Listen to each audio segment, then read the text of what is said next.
All right, so let's go ahead and get started. We're going to join the soles of the feet together. We pull them in and we come forward and down. We're looking for a stretch in here, okay, in the groin. These are also called adductors. So dropping the knees down is helpful for that. This is called a butterfly. And we do two kinds of butterfly in yin. One looks like this, which is more about your back. In fact, I can feel this in my back immediately the minute I do that. My back's a little sensitive this morning. Or you pull your heels in close and come forward, and now you feel it here. So very important. Okay, I want you to all check, make sure you feel the stretch in the groin. So groin, I'll mention because I've had people who were confused before about this. Sorry, my computer's been a bit wonky the last week or so. Okay, so I've had people in class before who thought their groin was like up here next to their pubic bone. So I'll just clarify if you're not clear about that. Your groin is this entire region in the inside of your thigh. So it extends from your knee all the way up to the pubic bone. So the stretch anywhere in here is where we want it, anywhere in here, okay, in the belly of the muscle. We don't really want to feel it at the knee. So if you are feeling it at the knee, you need to let me know. You can let me know after class or before class. Hey, that butterfly, it was going into my knee. Let me know something like that, right? Communicate with me. Even if it's not while the class is going on. That's something we want to clear up. Okay, so we don't want it in the knee. We don't want it in the groin either, or not in the groin. We don't want it at the pubic bone. So this is something I don't think I've mentioned before, but this is a good time to do it, educate you a little more about what's going on in your body. We have the belly of the muscle, which is full of sarcomeres. Okay, sarcomeres are a type of protein. Those are the cells that do the contraction of the muscle. Okay, when an electrical signal is sent into those fibers, those proteins, they contract. And so that's how a muscle does work, is it contracts. And that's another thing that is worth knowing. Again, these are all things I didn't know. So if you know them all, you're like, oh, Doug, I already know that. Well, awesome, good for you. Then you know more than I knew. But the things that I try and share with you are usually things I didn't know.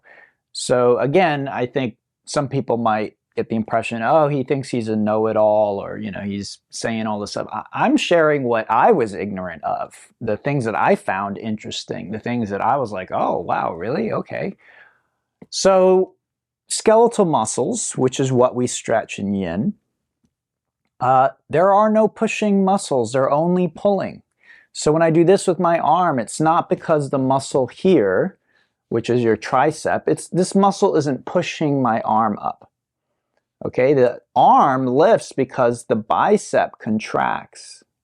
Okay, so that's all skeletal muscles ever do, is contract. That's why stretching them feels so good. Okay, have you ever wondered, why do I like stretching muscle? Why is stretching muscle good for the muscle? Because the muscle does work by contracting. So imagine your job. You're at the office, you're staring at a computer. Do you want to come home and then do the same thing? No, you probably want to do something different. On vacation, when you go on vacation from work, right? Would those of you who work at Brightfire and you're working at home and you work on your workstation, what if I planned a Icelandic vacation for you? Okay, we're going to take you to Iceland, and then we're going to put you in front of a standing desk or a workstation with a computer, and we're going to have you stand there for 12 hours. Does that sound like a vacation to you? No, it sounds like more of the same. Sounds like work. So muscles, they want to do kind of the opposite of what they do when they do work, okay? So the belly of the muscle is full of these contractile tissues. They're red in color, and that's why we tend to think of muscle as red. Okay? But as the muscle comes toward the attachment and insertion points the red becomes less and less and less until you have just white. And the white is called a tendon. And in a tendon is where the muscle attaches to the bone, but it's actually at that point pure connective tissue. So is it still muscle? You know, not really. It's become connective tissue. So muscle becomes connective tissue. Connective tissue can become muscle, and vice versa. Connective tissue becomes bone. So again, the tendon attaches to the bone. It's not separate from the bone. You could say it is part of the bone, okay? All right, let's go ahead and switch. We're going to do dragonfly next. Okay, so we're here, legs wide. Now, when I teach this in person, I often see, usually they're gentlemen and they're kind of like this. They're being pulled backward. All right, so if that's you, I want you to place something under your knees. I want you to sit on something like a block or a bolster.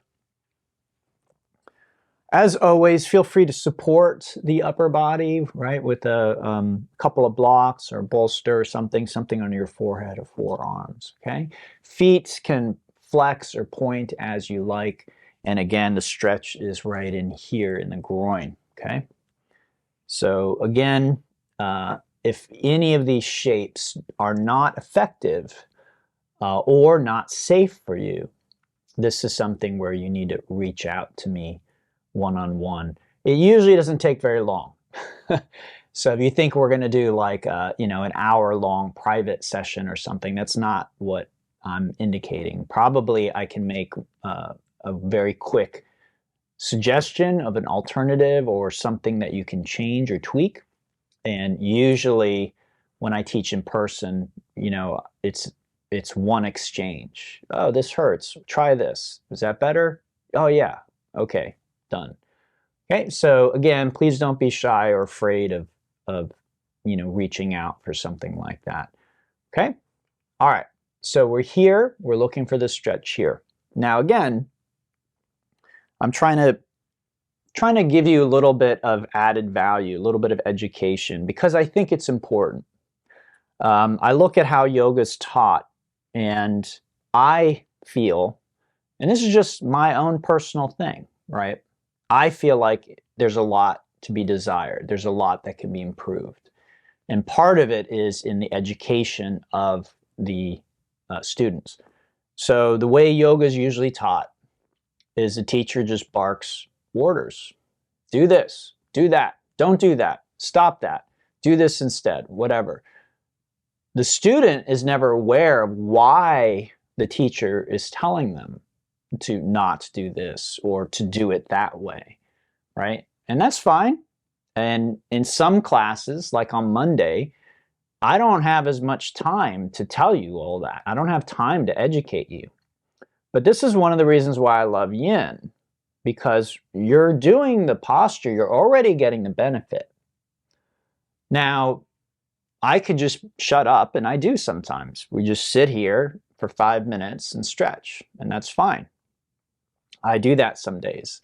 I've learned over the years to sort of not fight myself. So some days I'll feel talkative. I would have had a cup of coffee before class. I'm energized. I want to share a lot. I have ideas in my mind that I want to convey to the class.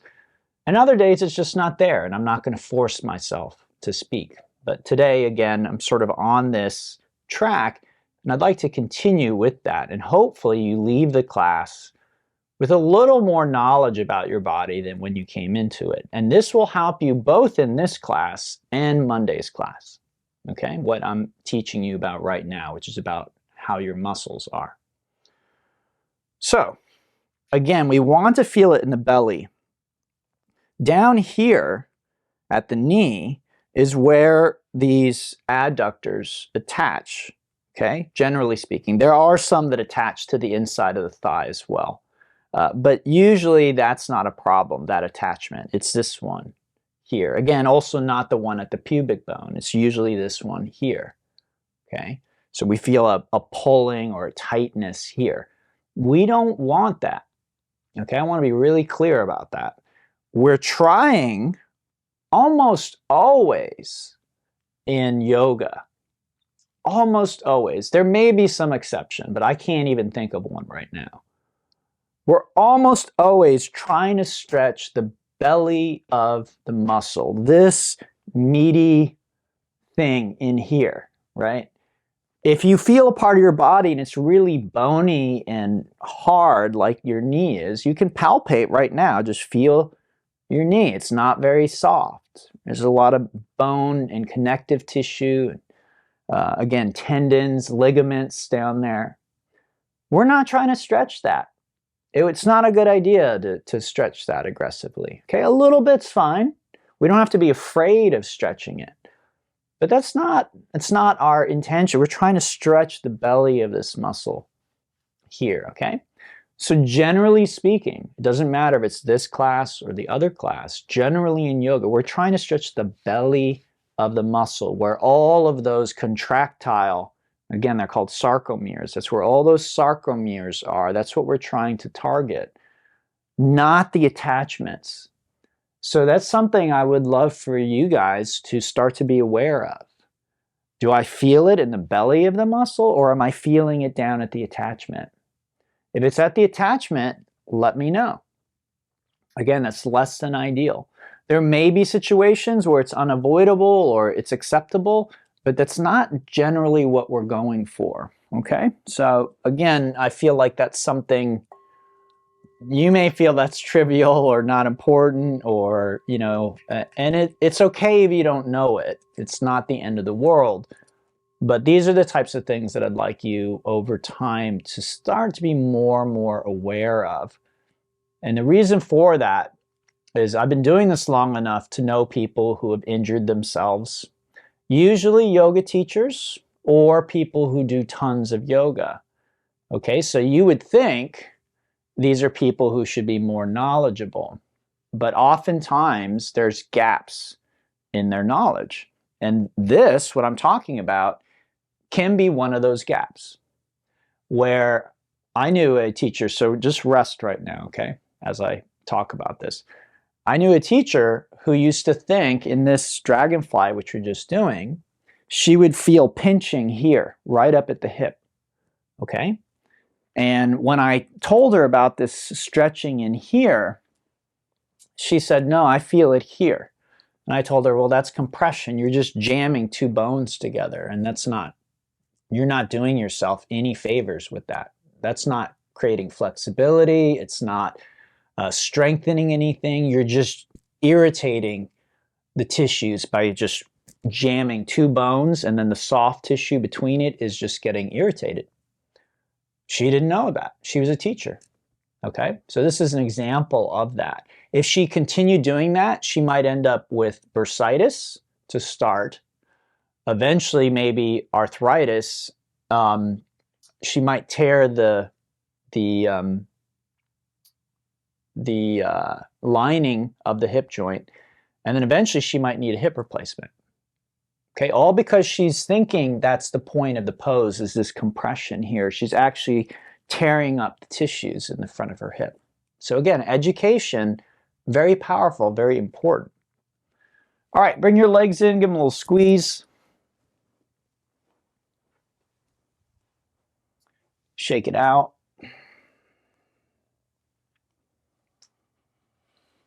And then we can hinge on up to seated.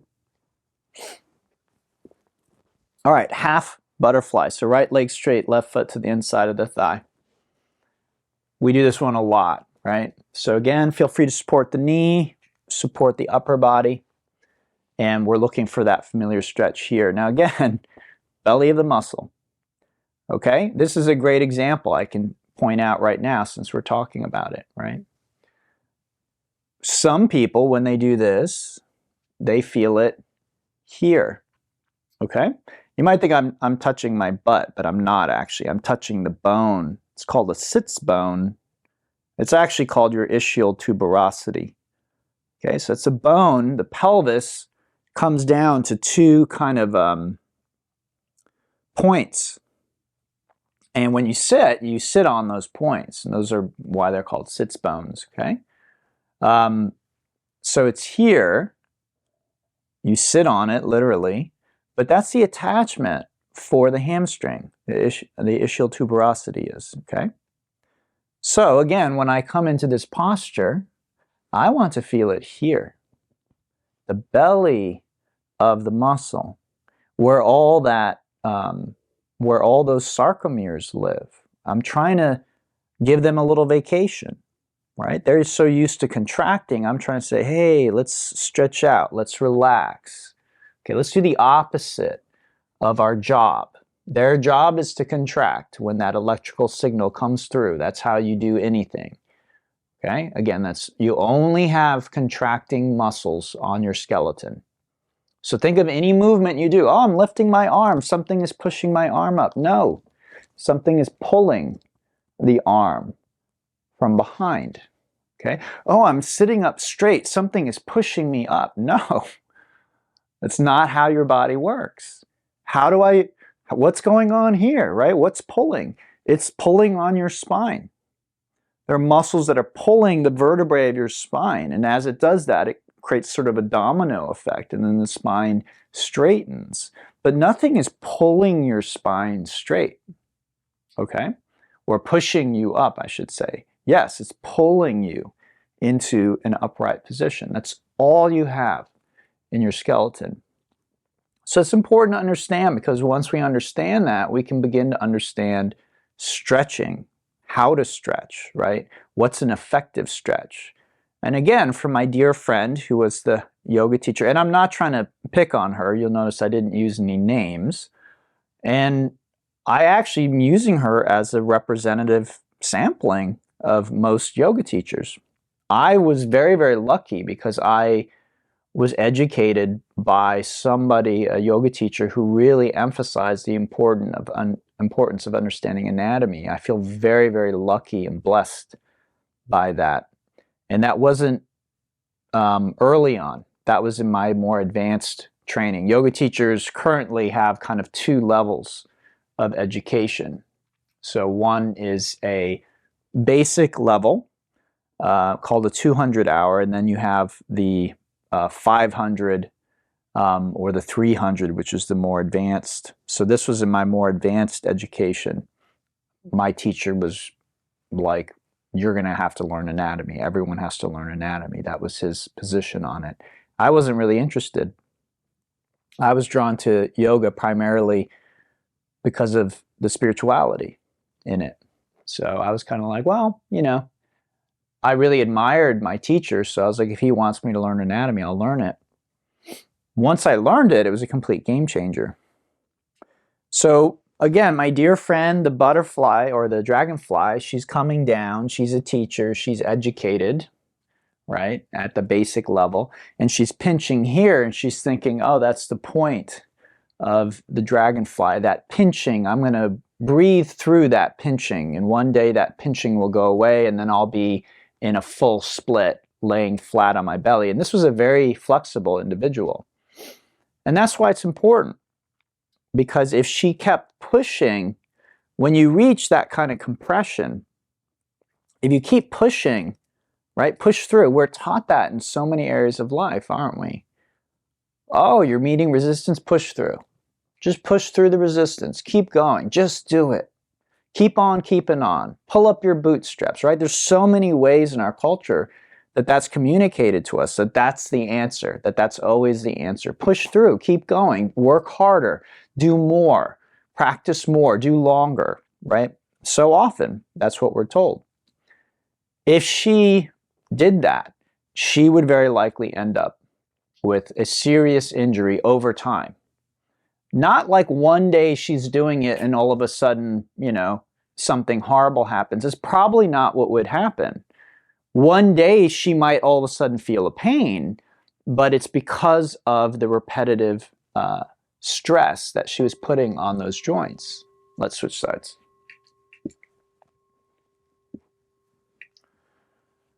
Okay, so again, maybe you know all of this, which is beautiful. I love it if you do. But most people don't. And again, that includes me pre-training. So I've spent thousands of dollars to train with these teachers who taught me this stuff and to know this information and to learn about it. I also study a lot on my own. So again, for me, none of this was obvious. None of this was like, well, duh, of course, right? Without studying anatomy and physiology and yoga and the human body and all this stuff, I didn't know this stuff. So I would make the same mistake that this young woman made, this young yoga teacher. She was jamming her hips. I used to think the exact same thing. Okay, so again, sometimes people hear me teach and talk and they think that I'm like, you know, you idiots, you don't know anything, here's how things are. Almost everything I share with you is something that I didn't know, and that's why I'm sharing it again, because I was like, oh, I didn't know that, that's interesting. Oh, I bet other people don't know that, so I'm going to try sharing that with them. Okay? So again, everything I share is never to make you feel ashamed or guilty or bad or like you're doing it wrong, what's wrong with you? No, it's like, hey, like, let's get educated, let's learn so we can avoid these problems.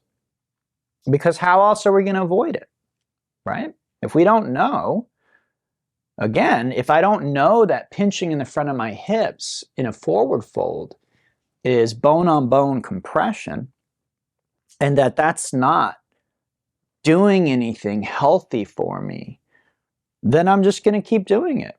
Again, I'm going to think, oh, no pain, no gain. There's another one, right? No pain, no gain. Oh, you have pain in the hips? Well, keep on going. Don't you want to be more flexible? Come on, no pain, no gain. So my teacher, Paul, who taught me yin, again, I learned so much from studying with him. He used to say, what we should ask is this pain good for me? Is it good? Is it a good pain or a bad pain? That's the question. Because pain is very subjective, folks. I don't know if you know this, but we can measure all kinds of things in your body, but we can't measure pain. Pain is measured on a scale of 1 to 10. On a scale of 1 to 10, what do you feel right now? Right? In fact, as you do this posture, some of you might be like, yeah, I feel a 3 right now. My massage therapist, he said, you know, I never want you to be above a 7. That's the way he puts it. Okay? But that 7, it's not on a machine that we can measure. I have to decide what is a 7. Okay? So pain is one of those things that's tricky. But we don't tend to look at it that way. We tend to think, ooh, that's pain. I'm not doing that. That's painful. But I think, as most of you have heard me say in the past, if you do that, you will actually avoid a lot of things that are really good for your health. A lot of things that are necessary to maintain a healthy body, mind, and spirit, you know, heart, whatever, emotional health. So this applies across the board. That's what's interesting about being a yoga teacher is yoga in this country, the physical part is emphasized, physical health. And yes, doing yoga can lead to physical health. But yoga has a deeper aspect to it, which is more psychological, emotional, mental, spiritual, you could say. It addresses all of these things. And what I love about teaching yoga is the truth in the approach applies across the board. So physically, in order to get the most out of your yoga, you will need to do things that maybe are uncomfortable or difficult for you or even downright painful. But again, there's a good pain and there's a bad pain. And we need to be aware of that. And in your own mind, what you'd like to do as you deepen your practice, your yoga practice, is you'd like to be more and more refined and knowledgeable about what is actually good pain and what is actually bad pain. Because again, good pain, you want to actually, yes, push through it. It's exactly what you want to do. And the bad pain, you want to stop it as quickly as possible. All right, let's go ahead and come on out of that. And let's rest back for a few moments.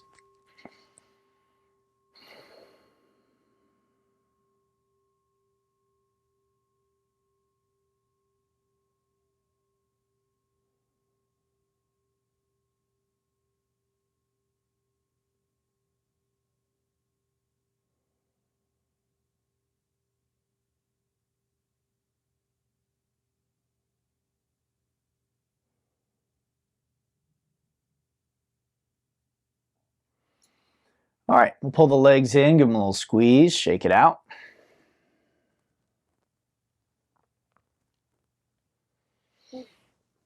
And then we hinge up to seated. Okay, now we'll target the glutes out here, this is our biggest muscle group, so we got 10 muscles in this group, also the biggest muscles in the body. So simplest is just sitting like this, cross leg, and you come forward and you feel the stretch. I don't. So for me, I would need to do this, stacking the foot. It's not a lotus. Okay, lotus would mean the foot was back here. Okay, so not this. Okay, where instead the shins are stacked, and then again coming forward, and now I feel the stretch, the target. For some people, this is exactly what I was talking about earlier. For some people, there's a pinching here. So again, it's very important. I'm trying to teach you how to distinguish between good pain and bad pain. Okay? That's, if you're like rolling, oh God, he's talking about all this stuff, I don't care. But then when I say you need to distinguish between good pain and bad pain, you're like, well, how do we do that? I'm teaching you. Okay, one of the ways. So here, good pain. Stretching out here, right? It might be very uncomfortable. And again, you might even say, oh, that's a 5 on a scale of 10. But that's generally speaking going to be good pain. Now, if you're like a 10 out of 10, then yeah, we need to stop and say, well, okay, well, something's probably going on there. But generally, a stretch here for some people might be interpreted as painful. Okay? But here, I don't care if it's a 1. We don't really want that, right? Front of the hips. So for some people, this will be a better choice, okay? And this is called the shoelace. It's also just an alternative way of getting into the same area, okay? So again, this is the area we're trying to stretch. This is where the good pain will be. The bad pain will be here. The good pain will be out here, okay?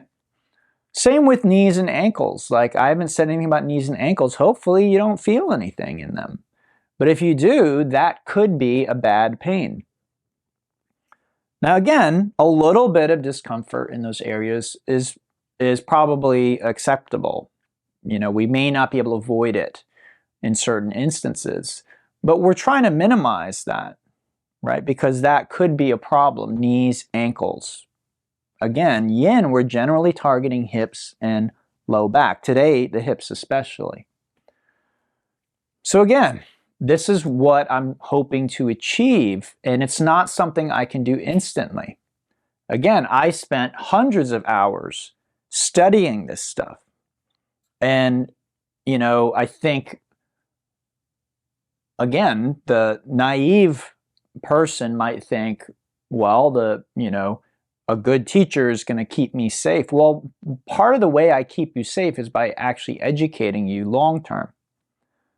Because short term, again, the alternative is assuming I know all the answers, I know your body better than you do, I know what you're feeling, I know what you're experiencing, I know what's safe, I know what's right, and again, I bark orders at you.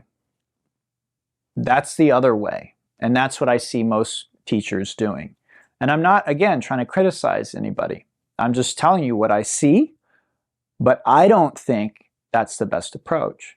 It's unavoidable in certain instances. Again, because it takes time to educate you. It took me hundreds of hours to learn this stuff. But that's why my mode, my model for teaching has never been the kind of one and done, quick fix kind of thing, right? Like, oh, come to a class and that's all you need to know. No, I like to have a model where I develop a relationship with students, and it's a long-term relationship. And many of you come to, class at least once a week. Many of you come twice a week. That's exactly what I want. That's exactly what I'm looking for.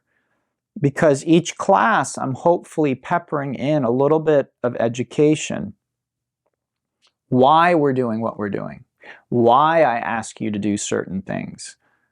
And again, for me, and I learned this again from my teacher, Paul, because he approached teaching yoga, and he was the first person I saw do this, and I later learned it was very intentional on his part. He went back to university, studying university.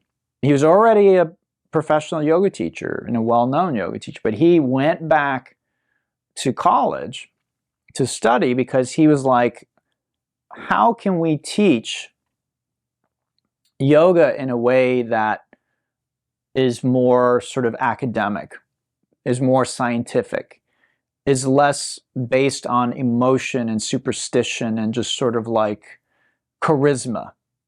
Because a lot of yoga teachers, that's what their career is based on. It's based on charisma. You look at their Instagrams, you look at their Facebook, you look at their TikToks. It's full of very glamorous presentation. Here I am on the beach doing a handstand. Here I am in lingerie or a bikini or whatever it is, scantily clad, doing a twisted, I'm all twisted up like a pretzel and I've got my leg up. And a lot of people who are famous in yoga and have huge followings, this is what they're presenting. So that's a very emotional, again, charismatic kind of approach. It's not very academic, right? They're not teaching you anything. They're showing you, hey, look at me. And the subtext of that is, look at what I can do. If you follow me and listen to me, you can do that too. Or I'm going to rub off on you. You're going to be more like me, by doing this. And what I've seen is that's usually not the case.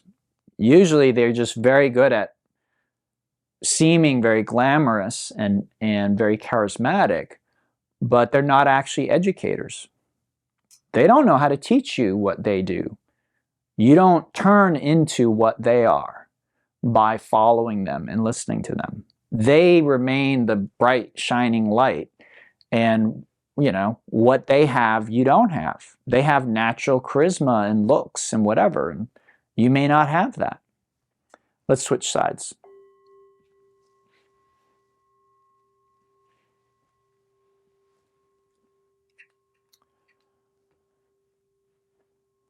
So again, Paul, my teacher, Paul Grilly, he made an impression on me from the very first moment that I heard him teach, which was on a DVD, his Yin Yoga DVD.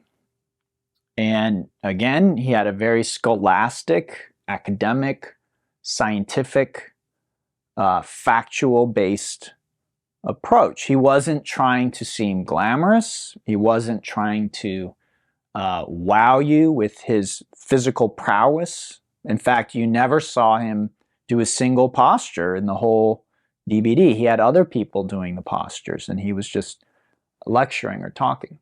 Okay, and then I became aware of a student of his who learned Yin Yoga from him, named Sarah Powers, and she was more or less the same way.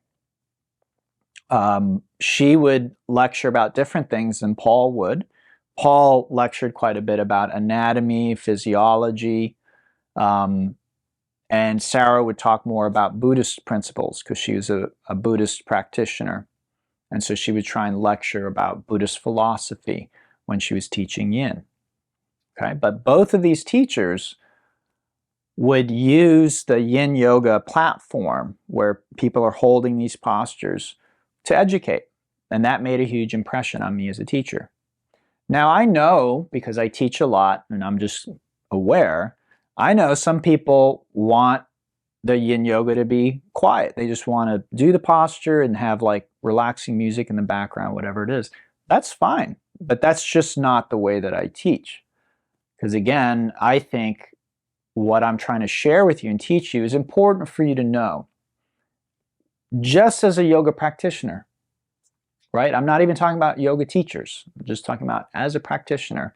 Over time, again, my model is I have students who I develop a relationship with over years or even decades, right? I'm not looking for the quick rotating, students in and out, new students all the time. I can't control that. But, especially when I teach in studios, there's always churning. There are students who come and go, students move, whatever it is. But even in the studios, I've had many students who follow me from one studio to another. Sometimes I've had students drive very far to take my class because we've developed such a strong relationship. So point is, that's the kind of relationship I'm trying to develop with you, where over time, you're going to hear some of the same information, and that's not a bad thing, because one of my teachers likes to say that repetition is the mother of clarity. So again, over years of hearing me talk about hip flexors, hamstrings, sarcomeres, different anatomical concepts, it just starts to sink in after a while, hopefully. That's my hope. And then one day, maybe you find yourself in a conversation with a physical therapist. You go to a cocktail party or Christmas party, and maybe at Bright Fire, you're there, and you're talking to somebody's partner, significant other. What do you do? Oh, I'm a physical therapist. Oh, that's interesting. You start up a conversation with them, and they tell you, well, it was interesting. I had this patient who and her hip flexors were really inflamed, and you're all of a sudden like, oh, I know what that is. I know what a hip flexor is. Because over time, that information just sort of seeps in.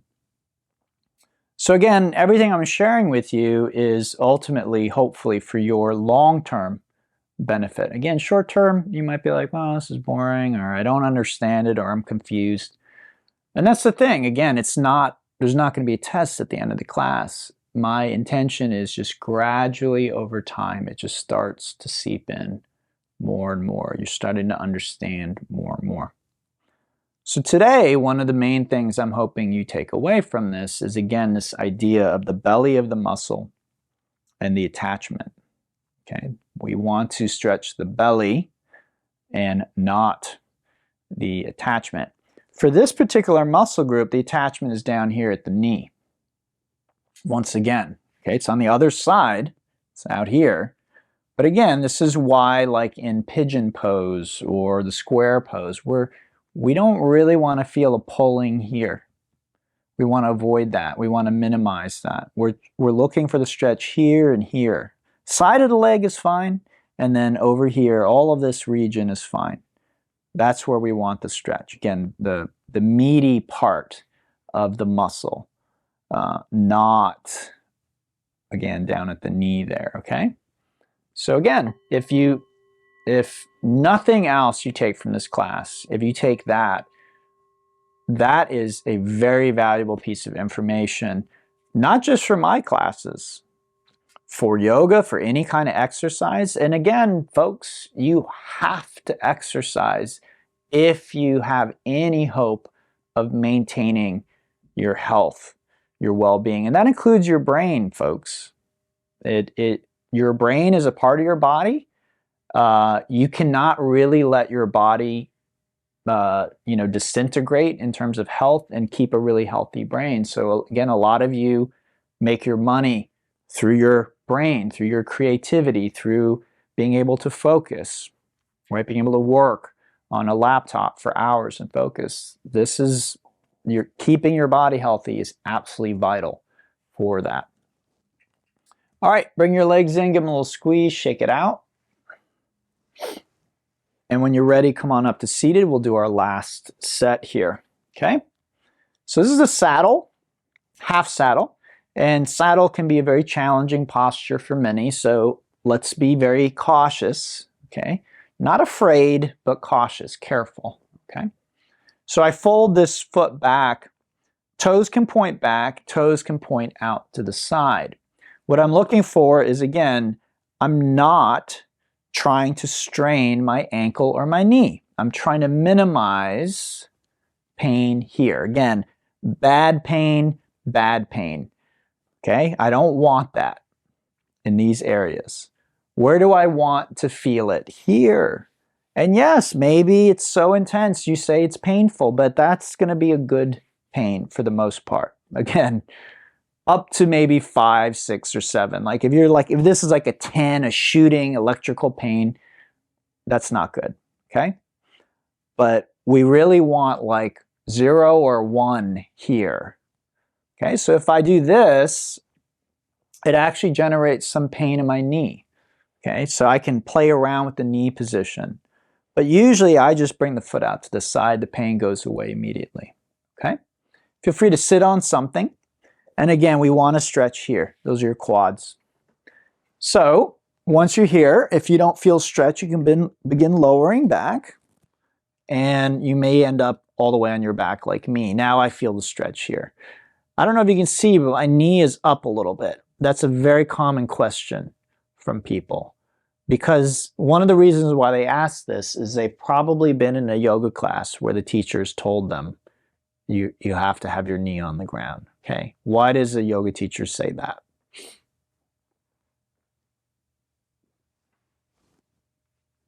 Right? I just want you to think about that. Why might the yoga teacher be saying that? What's so important with keeping your knee on the ground?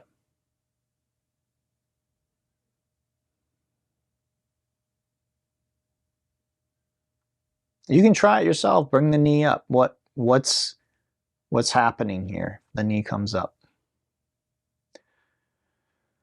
So generally, a yoga teacher is going to give you instructions for 2 main reasons. Okay? To keep you safe and to make the posture or the thing you're doing effective. Those are the 2 main things. If they're telling you to do stuff for any other reason, then, why? The whole point, unless you're talking about spiritual stuff, or psychological stuff. If we're just talking about biomechanics and doing a posture, everything I say, do this, don't do that, is going to be motivated by those 2 things. Okay, so if I say keep your knee down, it's going to be motivated by, again, making the pose more effective, making it safer. So you already know that. So is this a safety thing or is this an effective thing? Okay, that's the question we need to ask. And what's interesting, and I know this for a fact, so again, I'm not trying to put anybody down, but I am trying to point out some of the problems that I see. So one of the problems I see in teaching yoga, the way it's currently taught, and people are taught this way to teach that way. So again, it's not, if you've seen a yoga teacher do this, it doesn't make them a bad person. It doesn't make them a bad yoga teacher even. It just means that that's what they were taught. Okay, so very often, and I've been in many, many teacher trainings, so again, I'm not talking theoretically, I'm talking from experience. You always need to know why. Why? Why? Especially if you're going to teach. You have to keep your knee down. Why? Ask why. Okay? Why? What will happen? Look, my knee's up. What am I, So is a lightning bolt going to come out of the sky and strike me now? What am I worried about when my knee comes up? Well, I mentioned the 2 things. There's a little bit of both with the knee, okay? But once I understand why, I can understand where exceptions might be. And again, another concept I learned from Paul, there's an exception to every rule. Period. There's always an exception. You can always find an exception. So anything I say, always do this, always do that, this is always the case, you already know that's not true. Now, I may not have time to articulate that, but you already know. Anytime someone says this is always, it's always like this, you already know there's an exception to that, okay? So we just need to be aware of that. So, knee down. In physical therapy, there is a thing called the closed chain versus open chain. Okay, when the joint is on the ground, it's considered a closed chain. And very often when you're working with a joint, if the joint is unstable or damaged or injured, working with a closed chain is considered safer. Okay, so very often, again, you will hear yoga teachers who don't understand that, but they've just learned kind of through osmosis, oh, okay, closed chain, better, so the joint needs to stay on the ground. And so then they'll teach that way. Keep the knee down, keep this down, whatever. But let's switch sides. The reality is that oftentimes theory sounds really nice. In theory, it sounds great on paper. It sounds great in the classroom. But in reality, we find that it actually doesn't bear out. So as I said earlier, we want the sensation in the knee to be as close to 0 as possible, like 0 or 1. We don't really want a lot more than that, okay? So we're going to use that as part of our approach here, okay? So for some people, a fair number of people, if their knee comes off the ground, even just slightly, they feel way less pressure in the knee than when they're trying to get the knee flat onto the ground, okay? So again, the two things that motivate my instructions as a yoga teacher is going to be safety and effectiveness. So in terms of safety, yes, in theory, it might be safer to have the closed chain, knee stabilized on the ground. In theory, in reality, what I can feel by the feedback that my body is giving me is that, hey, you know what? If I let the knee up a little bit, it actually feels way less. Again, I'm just using the feedback from my body. I can feel it. I can trust that. Pressure in the knee, less safe. Because again, I want that knee sensation as low as I can get it. So if open chain is less pressure on the knee, I'm going to opt for that. The reality of the situation is going to inform me more than the theory. Okay? That's just the way I think we need to approach everything, right? I might have a theory about, how I should be treated, how the world should be, how to make a more just and equal society. But I might find that in reality, the world just doesn't conform to the way I would like it to. So in my experience, we always need to deal with reality as it is, not how we think it should be or not how theory dictates it should be. So in theory, closed chain, safer than open chain. In reality, not always the case. So again, exception to every rule. The second part, effectiveness. So, is keeping the knee down more effective than keeping it up? To a degree, yes. Let's say I do this. I don't feel any stretch now. None whatsoever. Right? So what if I didn't say anything about keeping the knee near the ground and I was like, hey, teacher, yeah, I don't feel anything. Then they would probably be like, well, get your knee down. Oh, okay, now I feel it. All right. So again, for me, if I were a newbie, I didn't know what was going on, I was doing this. I'm like, hey, I don't feel a stretch. Then the teacher might say, well, get your knee down. Okay. Now, if I don't know anything, again, and I don't ask questions, then I might think, oh, the knee always needs to be down. But I'll tell you again from experience, I've had students in my class who are very tight. Sometimes they have knee replacements. Sometimes they've had ankle surgeries. They've had things where it really compromises the mobility in their lower body. And they end up doing exactly this, like this. Okay, they might even have this leg like this, something like that. Now for me, I don't feel anything like this. This is like me just laying in bed, like completely relaxed. I'm not getting any stretch. It's not effective for me. For them, it's plenty of stretch because they're not the same as me.